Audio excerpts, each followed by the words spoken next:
Assalamualaikum, मैं Bilal Assalamualaikum, Bismillahirrahmanirrahim.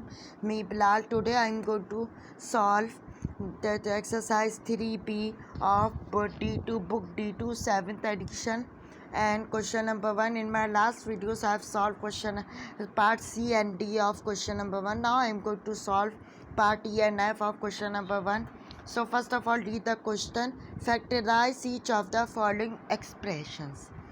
Okay, so the question is written over here. You can also see that is f square plus 6f minus 16.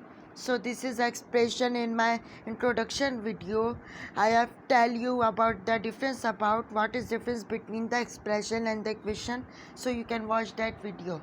Okay, so let's understand that. Let's solve the question. अब सबसे पहले तो जब भी आप question को solve करते हैं तो सबसे पहले आप देखा करें कि क्वेश्चन कितने मेथडों से सॉल्व हो रहा है. मेथड्स देखा करें इसको. अगर तो ये कई मेथडों से सॉल्व हो रहा है तो आप मेथड्स लगा के चेक किया करें, थोड़ा सा सोचा करें. ठीक है. अब जैसे हमारे पास एक एक्सप्रेशन लिखी है, ये क्वाड्रेटिक एक्सप्रेशन है और आपको इसको सॉल्व करना है, मतलब आपको इसके आंसर निकालने हैं. आप कह सकते हैं आपको इसके रूट्स निकालने हैं. जब भी एफ़ के ऊपर पावर स्क्वायर हो, इसका मतलब होता है इसके दो आंसर आएंगे. अब मोस्टली बच्चों को सिखाया जाता है कि वो कॉमन ले, लेकिन यहाँ कुछ टर्म्स ऐसी हैं जिसमें हम कॉमन नहीं ले सकते. लाइक यहाँ एफ़ स्क्वायर है, यहाँ एफ़ है, या 16 के साथ एफ़ मौजूद नहीं है, तो हम कॉमन नहीं ले सकते. अब रूल क्या होता है कि एक्स स्क्वायर के सबसे पहले तो आपकी इक्वेशन अरेंज होनी चाहिए, like x square f square then f then constant. ठीक है.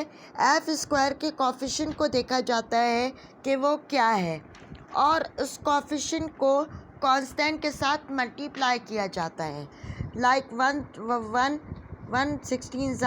16 ओके.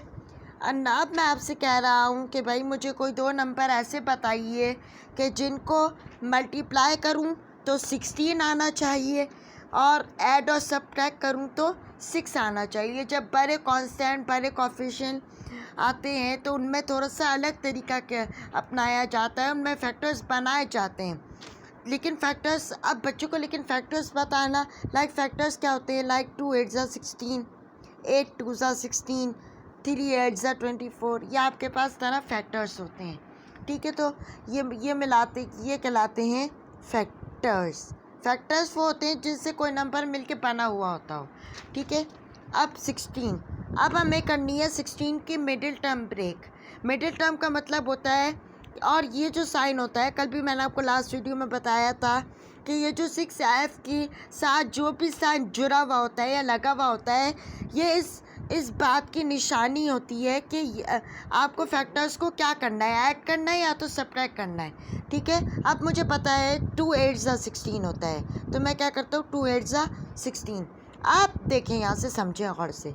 अब अगर मैं लिखता हूँ -2 -8, तो ये फिर क्या बन जाता है, या मैं इसको इस तरह लिख लेता हूँ -8 -2, तो फिर ये मेरे पास बन जाता है -10. लेकिन मुझे तो पॉजिटिव साइन चाहिए, तो मैं क्या करता हूँ, 1 को पॉजिटिव में रखता हूँ, 8 को पॉजिटिव में रखता हूँ, उसको नेगेटिव में रखता हूँ, तो फिर ये आएगा +6. क्योंकि जब भी अलजेब्रा में ही रूल होता है कि जब भी आप बड़े में से छोटे को माइनस करते हैं तो जो साइन जो होता है वो बड़ी वैल्यू का लगाया जाता है, ग्रेटर वैल्यू का. अब मैं इसको रब कर देता हूँ. मुझे उम्मीद है आप लोगों को ये चीज़ें समझ में आ गई होंगी, फैक्टर्स क्या होते हैं. ये चीज़ें मैं आपके सामने रब कर देता हूँ. ठीक है. अब मैं यहाँ लिखता हूँ एफ़ स्क्वायर. अब ये 6f को तोड़ना है. मिडिल टर्म का मतलब यही होता है कि जो बीच में जो टर्म है इसको तोड़ना है, तो इसकी जगह 8f - 2f लिखा जाएगा, तो ये +6f होगा. मैंने अभी आपको बताया. तो 8f - 2f -16. अब कॉमन लेना है. कॉमन ईच पेयर से लेते हैं, हर पूरी टर्म से कॉमन नहीं लेते. ठीक है. मतलब ये जो आपके पास जो टर्म आई है इसमें से कॉमन लेते हैं। अब यहाँ से मैंने एफ़ कॉमन लिया, मुझे साबित नज़र आ रहा है कि यहाँ से मैं एफ़ कॉमन ले सकता हूँ, तो मैंने एफ़ कॉमन लिया। अब 2 एफ़ चले गए तो एक एफ़ तो बचा, लेकिन एक एफ़ को भी ब्रैकेट के अंदर लिखा जाता है एफ़। अब पॉजिटिव साइन है तो मैंने भी पॉजिटिव लिख दिया, 8 एज इट इज़ आया। अब यहाँ से -2 कॉमन आएगा एफ़, क्योंकि 2 जब मैंने कॉमन लिया तो कुछ भी नहीं बचा, ठीक है। माइनस माइनस प्लस, कल भी मैंने आपको ये बात बताई थी कि जब भी लाइक साइंस को मल्टीप्लाई करते हैं तो पॉजिटिव आंसर आता है, अनलाइक को मल्टीप्लाई करते हैं तो नेगेटिव आंसर आता है। माइनस माइनस प्लस, और 2 के टेबल में 16 कब आता है? 2 के टेबल में 16 आता है 8 टाइम्स। मतलब अगर यहाँ से 2 चला गया तो 16 8 टाइम्स आता है, 2 8 16, ये हो गया। आप इन दोनों को, क्योंकि ये एक इक्वेशन तो नहीं है, तो इन दोनों को मैं क्या करता हूँ, मैं इन दोनों को लिख लेता हूँ और इसको भी एक साथ नोट डाउन कर लेता हूँ। तो यह +8 मेरा आंसर हो गया, ठीक है। इस तरह सॉल्व करेंगे।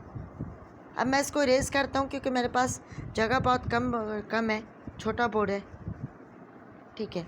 अब अगला चलते हैं एफ पार्ट। एफ है h² प्लस 2h माइनस 120, ये क्वेश्चन है।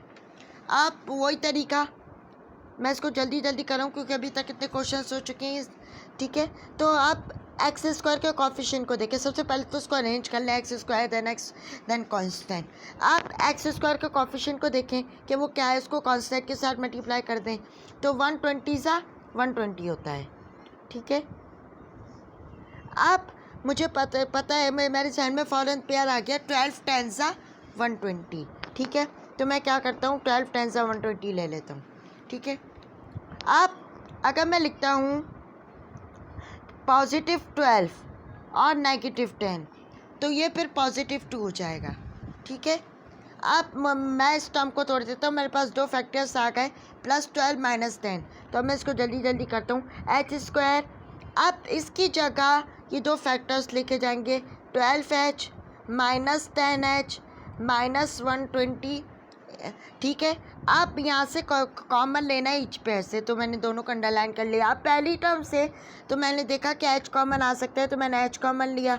अब जब 2h चले गए तो एक h मेरे पास कॉमन रहा, मैंने उसको ब्रैकेट में लिखा, प्लस अब कुछ नहीं बचा तो मैंने यहाँ 12 लिख दिया, -10।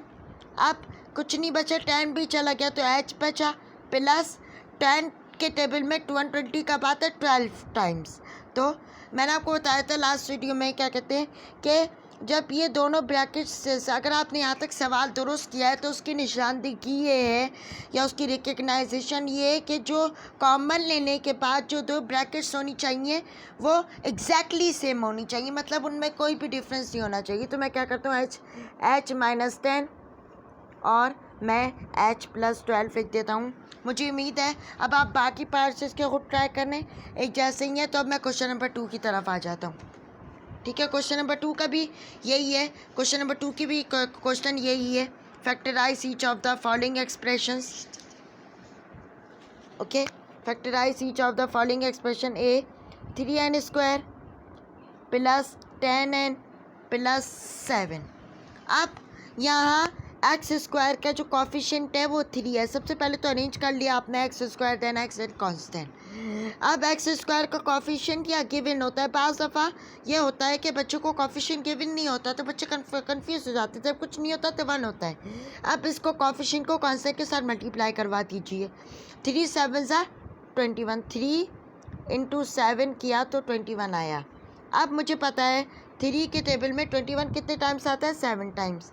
अब अगर मैं लिखता हूँ +3 + 7 तो ये फिर होता है +10, ओके। तो अब मैं क्या करता हूँ, 3n² plus 3n plus 7n plus 7, मैंने इसको तोड़ दिया, ठीक है। मैंने इसकी जगह ये 2 फैक्टर्स लिख लिए। अब कॉमन लेना है, 3 भी कॉमन आएगा, यहाँ n भी कॉमन आएगा, तो मैंने 3 और n कॉमन ले लिया। अब 3 भी कॉमन चला गया और n 2 थे तो एक n ब्रैकेट में लिखा तो n हो गया। अब प्लस का साइन प्लस रहेगा। अब 3 के टेबल में 1 कितने टाइम्स आता है, 3 × 1 = 3, तो मैंने अब यहाँ से कॉमन लेना है 7, दूसरी टर्म से कॉमन ईच पेयर से लेते हैं। मैंने गलती कर दी। 7, आप 7 चला गया तो n बचा, प्लस 7 × 1 = 7, तो ये हो गया 3n + 7n + 1। ठीक है, तो आज मैंने यहाँ तक क्वेश्चन सॉल्व कर दिए। मुझे उम्मीद है आपको मेरी वीडियो पसंद आई होगी, और अगर वीडियो पसंद आए तो उसको लाइक और शेयर ज़रूर कीजिए, क्या कहते हैं। और ज़्यादा से ज़्यादा अगर आपको किसी भी चैप्टर में किसी भी तरह की कन्फ्यूजन है, आप वीडियो बनवाना चाहते हैं, तो आप मुझे प्लीज़ एक कमेंट कर दीजिएगा। और बाकी क्वेश्चन ऐसी हैं तो मैंने वो छोड़ दिए, आप करके देखें, नहीं हो तो आप मुझे कमेंट कर दीजिएगा। तब बहुत सारा ख्याल रखिएगा, मुझे दुआ में याद रखिएगा। अल्लाह हाफ़िज़, अस्सलाम वालेकुम।